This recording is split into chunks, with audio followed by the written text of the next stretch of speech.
Yo, what's good everyone? Welcome back to another video. In my last one, I promised that I would do this album. It's one of my favorite records of all time, and that is Odyssey #5 by Powderfinger. Most people internationally probably don't know the band, but Powderfinger were huge in Australia. They still are an Australian staple in the music industry. I feel like this album, while there's songs on here that were massive hits and played to death on the radio, this record in itself wasn't as appreciated as it should have been. I feel like it's very underrated now. Like, I don't know, I wasn't around back when it released, back in, I think, 2000, yeah. It deserves a lot more praise these days, I reckon. I'll do a song ranking at the end as well. This is definitely their best record, by the way. They had a few before it and quite a few after it, but they don't really compare, in my opinion. I mean, before this, I had the Internationalist. It's alright. After this, I had Vulture Street, which is okay. It's an actual street in Brisbane. They also had Dream Days at the Hotel Existence. I think that's what it was called. It's a stupid fucking name. It was an alright album. I mean, Nobody Sees was a great track off there. We start off with track number 1, which is Waiting for the Sun. An awesome opening track. It's very reminiscent of the time, I reckon. Considering it came out in 2000, this album sounds very post-grunge in many ways. There's a lot of ballads on here as well, but, you know, the rocky songs, Waiting for the Sun is one of the rockier ones. It's pretty good.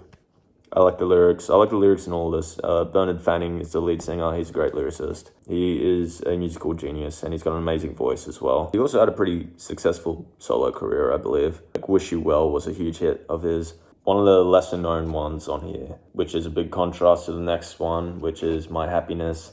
Probably their biggest hit, or for sure their biggest hit. This was played everywhere. It's a great song. It's one that gets overplayed to death, though. Any pub in Australia, if you come here, they always play My Happiness at some point.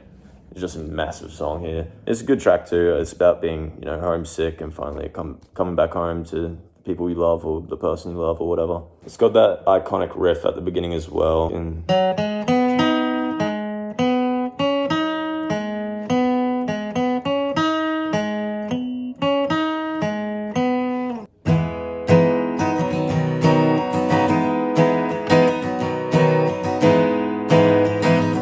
It's got a beautiful chord progression in it. Come in and put your backs down. You know there's something in the air. The music video is like this stupid fucking slinky toy. I always thought it was stupid, so people probably like it. Next up, we have track number 3, The Metre, which is a much softer track. It's one I never liked, but as I've listened to it more recently, it's actually a really good song. It's just that chorus, Welcome to the Saving Grace bit. A part was kind of like sappy to me, but the song itself is nice. It's a beautiful track.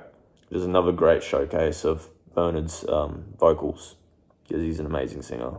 Like, he's got such a pure voice. But that is The Metre. That's all I really have to say for that track. It's it's really nice. And track number 4, we got one of the probably the rockiest track on the album, which is Like a Dog. I love this song. It's so cool. Specifically that fucking riff before the chorus comes in. The only part I don't like is the intro. It's got this weird like sound effect and it just goes for too long. But when the music comes in, it's pretty dope. Very simple lyrics, but who cares? It's a rock song. It's not meant to be listened to that deeply. The pre-chorus riff is so cool. It's simple as well. It's just...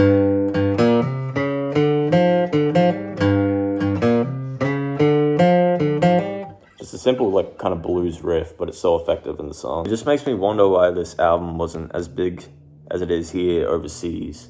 I know it's kind of difficult for Australian bands to really take off internationally, but this was a very successful album and it's a very well-written album. There's a lot of records here that might not really appeal to American audiences just because of the sound and everything, but this sounds like most post-grunge bands.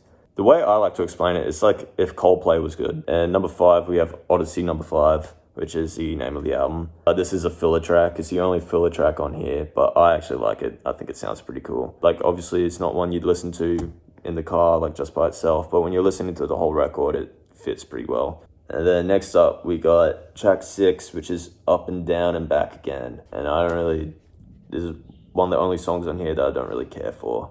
Kind of forgettable to me. It's not terrible, it's just it's like a generic song. It feels like someone took the average of all these songs on the album and just made like the generic Odyssey number 5 track. It's one I never liked listening to the record, but when I go back and listen to it, it's still good. It's just kind of boring. So track number 7, we have My Kind of Scene. This was one of my favorites off the record for a long time. It's got a great music video too, but I especially love, I think it's a bass riff just at the beginning that goes through the verses, and the chorus is so beautiful in the song. I remember performing this in high school, and my fucking music teacher played the drums too fast for it, and it ruined the whole thing. Sorry to expose her, but she sucks. It's a really good song. Probably not my favorite off the record now, but it definitely was for a long time. It's got great lyrics. I believe they're about like not wanting to live kind of like a mundane life. That's kind of what I always interpreted, but it's probably means something completely different. Yeah, My Kind of Scene starts with like this bass line that goes through the verses. Like you could play it in chords, but it sounds better just like.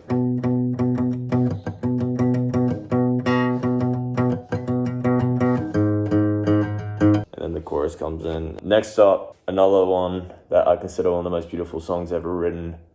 Very underrated track at that, even though it's played quite often, and that is These Days. Also, These Days was a track on Internationalist originally, but the version of that album is dog shit. It sounds terrible. The version on this record is amazing. Once again, one of the most beautiful songs ever made. Their final performance together, excluding this like stupid shit they did during COVID, back in 2011, I think, or 2010, their final performance was in Brisbane, and the last song of the concert they played These Days. Go and watch that video on YouTube if you haven't, because it is one of the best live performances I've ever watched. It's a very conclusive song. I'm surprised it's not the last track on the album. These Days also has such a beautiful chord progression in it, even though it's very simple and I guess overused in a way, but still just. It's coming round again, slowly creeping in. Time has commenced. This life, well, it's slipping right through my hands. Beautiful lyrics as well in that one. Next up, we have track number 9, which is We Should Be Together Now. Another rocky song. It kind of reminds me of Waiting for the Sun a little bit. It's good. It's one I never really thought of too much, but I go back to it now, and it was a good track. It's in between like some very good songs on the album. That's its only issue, and it doesn't really compare to them. The chorus is cool. It's a cool song. It's rocky. I don't know what else to say for it. Next up, we have what I think is my favorite song of the album, which is track number 10, and that is Thrilloilogy, which is a stupid fucking name. The backstory of it is kind of funny, I guess. It was going to be called Trilogy because it has 3 parts to it that kind of changed. Think like, kind of like Bohemian Rhapsody and Paranoid Android. It's obviously not as in-depth as those songs, but it's still a great song, and I think it's my favorite. I just love the lyrics and the chord progression in it. I feel like it's very creative, and especially that ending. That ending is so good. Like the backing vocals, there's so many layers to the vocals in the ending. Another one that I'd never really thought of growing up. And then recently I went back to it and listened to it and was just thinking like how good of a song this is. Thrilloilogy has probably one of my favorite chord progressions of all time.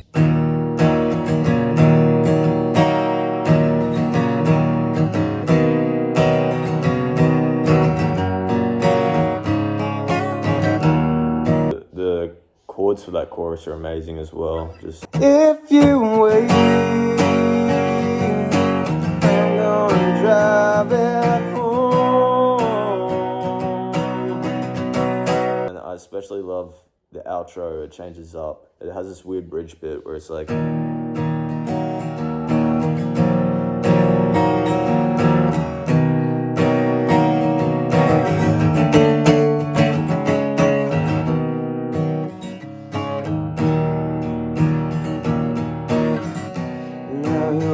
Out slowly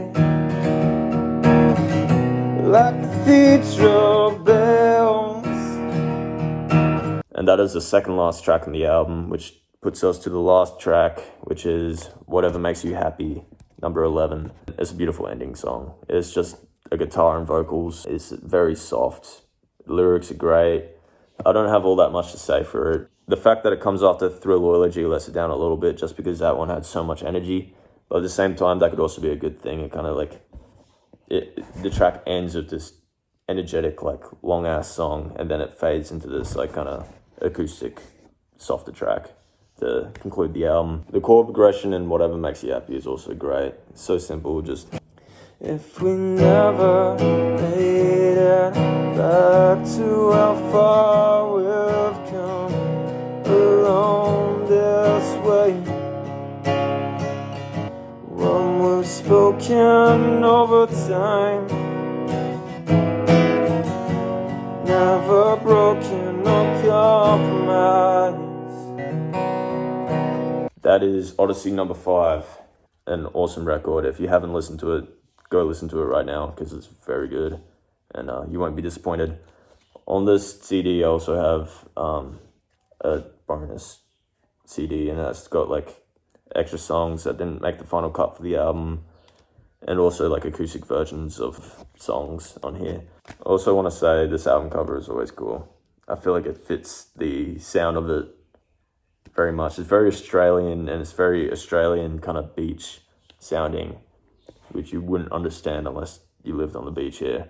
Now, to get to the song rankings. At track number 11, we have Up and Down and Back Again. I like this song a lot, but it's just nowhere near as good as everything else on here, in my opinion. At track number 10, we have We Should Be Together Now, which is also a great song. It's much better than the previous one, but I guess it just lacks from not having much interesting going on, and it's surrounded by songs that are very interesting. And then number 9, I'm going to have to put Odyssey number 5, simply because it's just not much of a song. It's very much filler. Next up, at 8, I'm going to put Waiting for the Sun.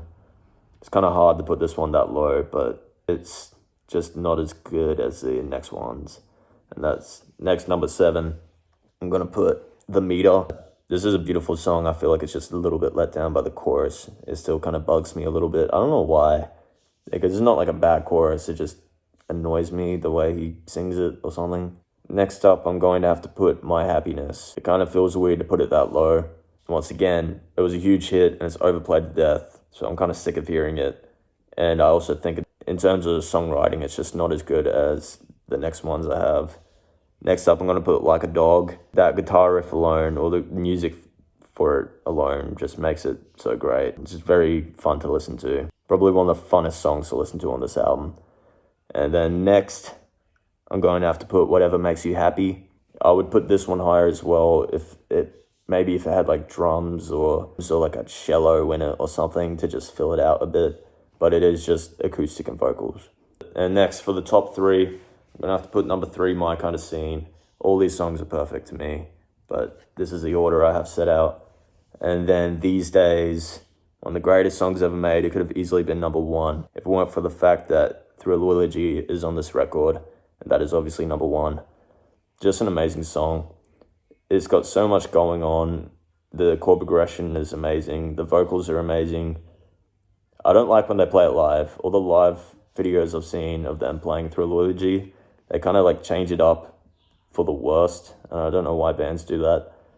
But easily my favorite song. So that is my ranking for Odyssey number 5. Now you know which ones to listen to if you don't want to listen to the whole record. This is also subjective, like all my videos. I couldn't really pick objectively the best song on here, except maybe My Happiness, because it's the most popular, I guess. That pretty much does it for this video. I think I favor Powderfinger over even Silverchair. I don't know, I feel like Powderfinger had a lot more creativity going into their songs. That's excluding Silverchair's like later stuff, like Neon Ballroom obviously had a lot of creativity going into it. I definitely prefer them over In Excess as well. I fucking hate In Excess. I know everyone loves them, but I just can never get into that kind of music. I'm going to end the video before I keep ranting on. Hope you guys enjoyed. Have a good one.